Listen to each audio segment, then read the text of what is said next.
So we get Filthy Tom, MLW heavyweight champion in real life.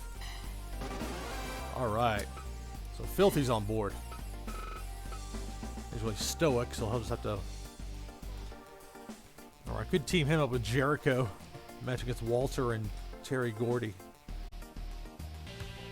I think I'll do Jericho and Filthy Tom. That's a team. That'll be Jericho's surprise partner. This will be just a regular tag team match.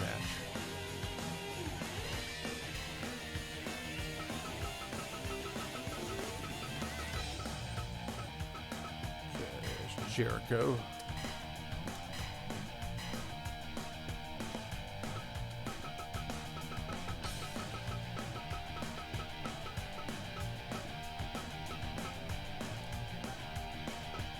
Okay, yeah, Tom Lawlor's over here.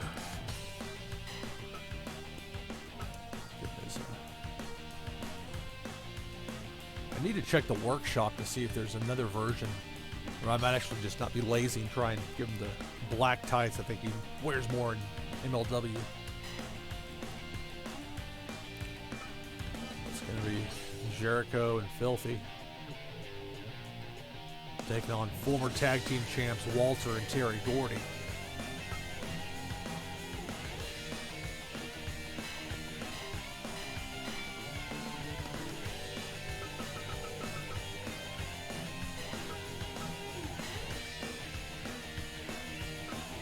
First of the two tag team matches I had tonight. 45-minute time limit. I could have kept it at 30, but really want a decisive winner there. Bring in Filthy Tom Lawlor. It's just an invite, so if he no-shows and I got 3 top guys that missed the show, that could really mess me up. So I'm trusting you, Filthy. If the Filthy Tom Creator Wrestler no-shows, it's going to do. I mean, Jericho's been my top star, especially the first 2.5 years. But at the same time, talking about an extra $650,000 by doubling the ticket price.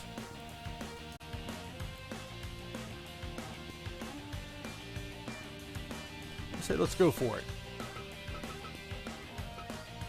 So here we go. January year 4, the start of the mod era. I'm gonna go off headset for just, oh no, Marco's stunt, brutal. Oh, if it had to happen, they were facing each other.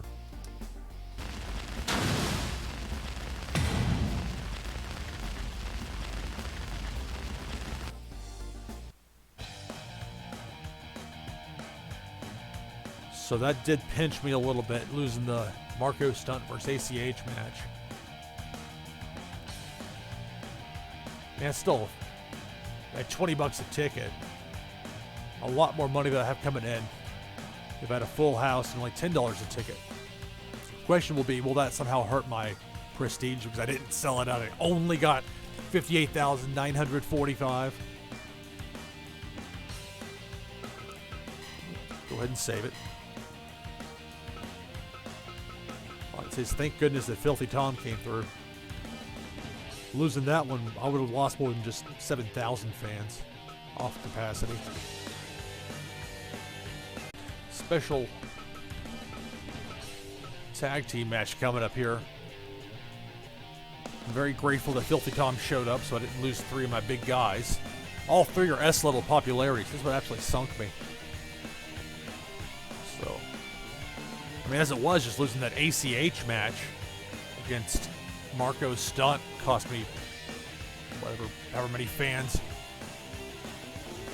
It was 7,000, but still $20 a pop, 58,810 is not a bad paid attendance. So here we go. Chris Jericho and Filthy Tom Lawlor against Walter and Terry Bam Bam Gordy.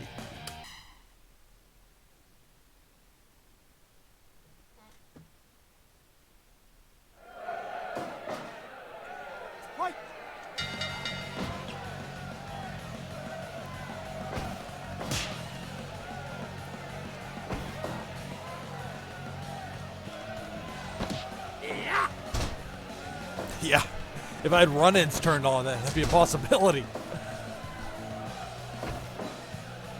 Although I don't know that I have a Selena download.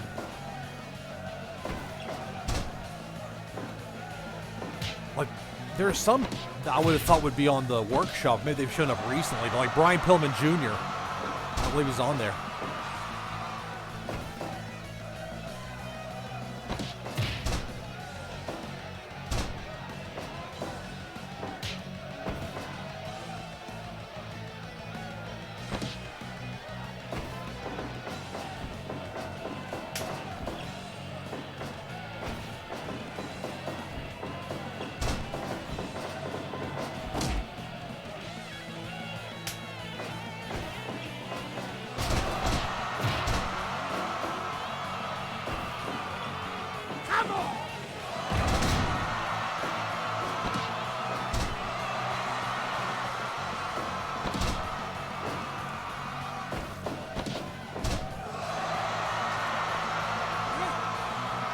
Got a full list as far as the free agents that I have in the game. This may get the dreaded ding of doing a search.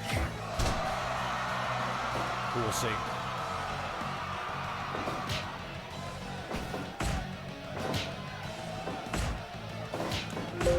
And okay, no low key. That's actually a good thing, was I can import that wrestler. Only one wrestler per spot in this game, but you would think so with Jericho. They'll go up against the big guys. Yeah, those chops from Walter.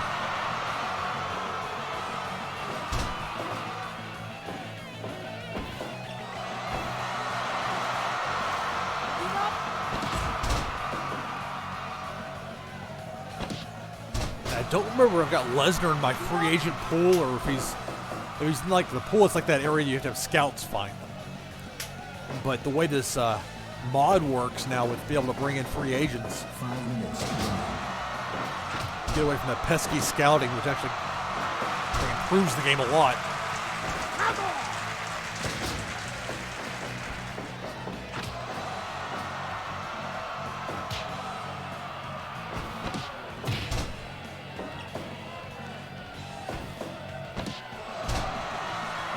Imagine Walter going over for a Kirk on Ronald like that.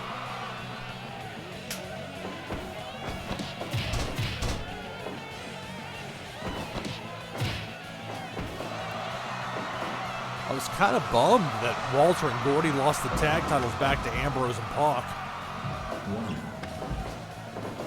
I was hoping they had like a really long title reign.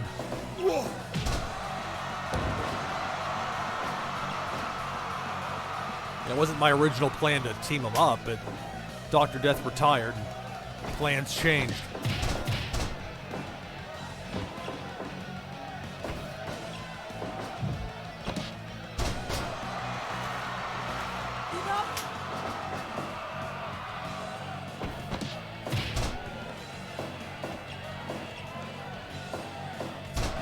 But definitely Walter and Gordy's team have the weight advantage, the size advantage.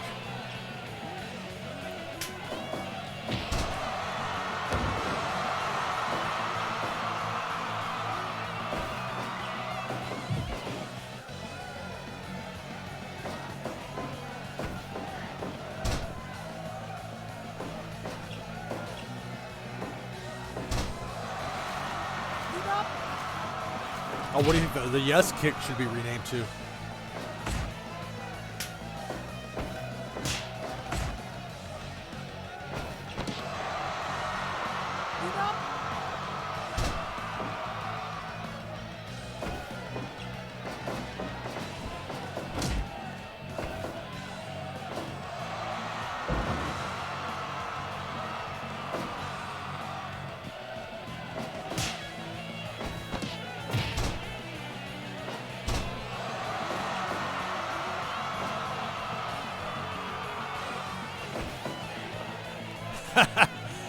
Fickle kicks, I like it. The fans are very fickle.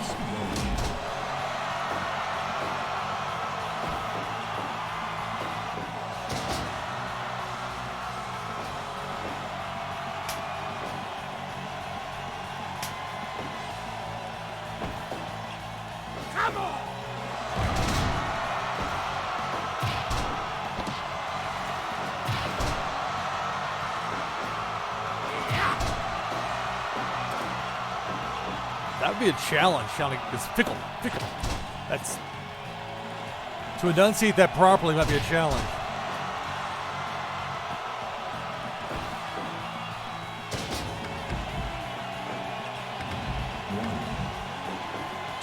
I gotta say, he's done a very good job with the character. Because, I mean, like, he speaks the truth about a lot of things that's not necessarily what people want to hear.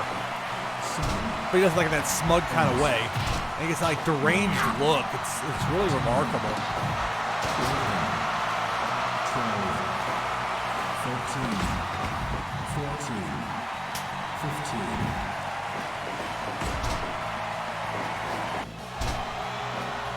Say, don't only bring in Filthy Tom for a match that's going to end by count out.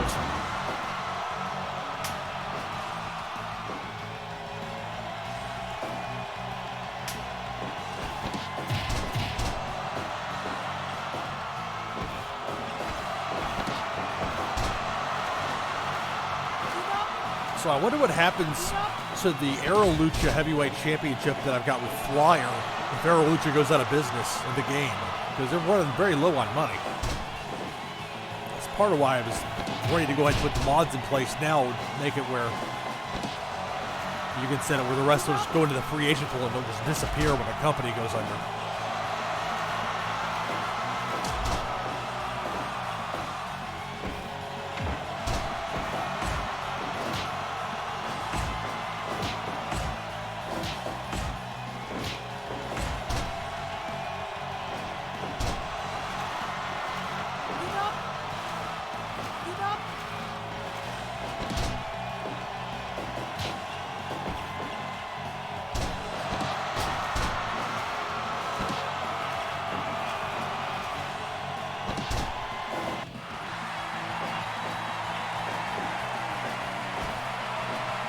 Past the 15-minute mark, the crowd's getting into it now.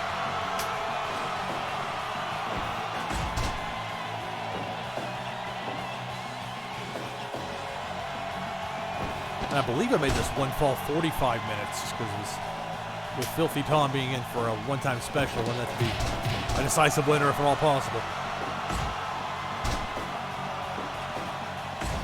You know what? Buddy Murphy versus Tony Nese should be great. I watched Tony Nese when he was in WWN Evolve, those shows. Buddy Murphy had just a career resurgence. I mean, 205 Live is like the place where crowd reactions go to die, but I mean, he did the absolute best of it. Had some good matches.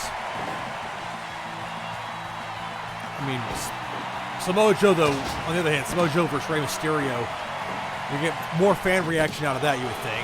Mysterio can really go. I saw him at the Aero Lucha show, the pilot taping they did for that here in Nashville. I mean, he was looking better than ever. He had a muscle tear to catch him off the New Japan show. I was supposed to see him on against Jushin Liger out in California, but then WWE came calling and he came back. Walls of Jericho apply here. Gordy makes the save. See if Jericho's going to make Walter tap out. What do you think between those two? I'll go with Samoa Joe versus Rey Mysterio. Although Buddy Murphy and Tony needs to be hampered by the fact that the crowd's going to be getting there early, probably. Assuming that's stuck on the pre-show. I mean, it was a real shame. The one that WrestleMania 33 in Orlando. We had Austin Aries and Neville.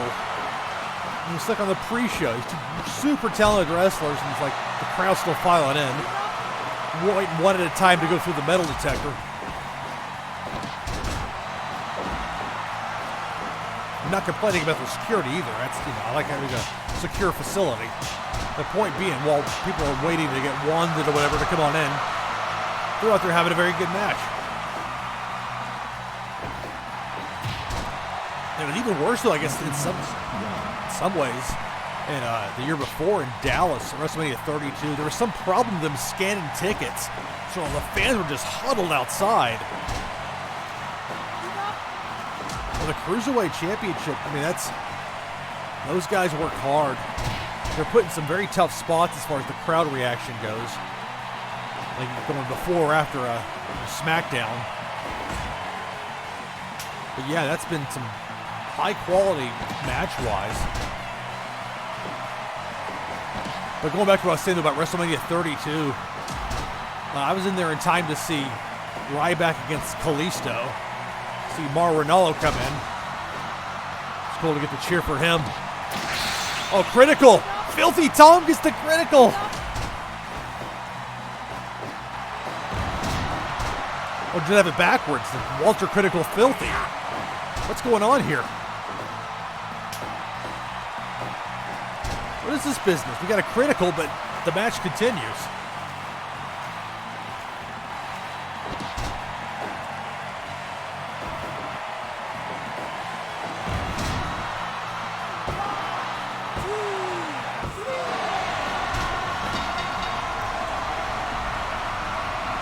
Filthy Tom criticals Walter, but Jericho gets the pin. That was an unusual finish. Yeah, I think so too, yeah. And while it goes down as the rapid power bomb, the real thing was it looked like it was a Kimura.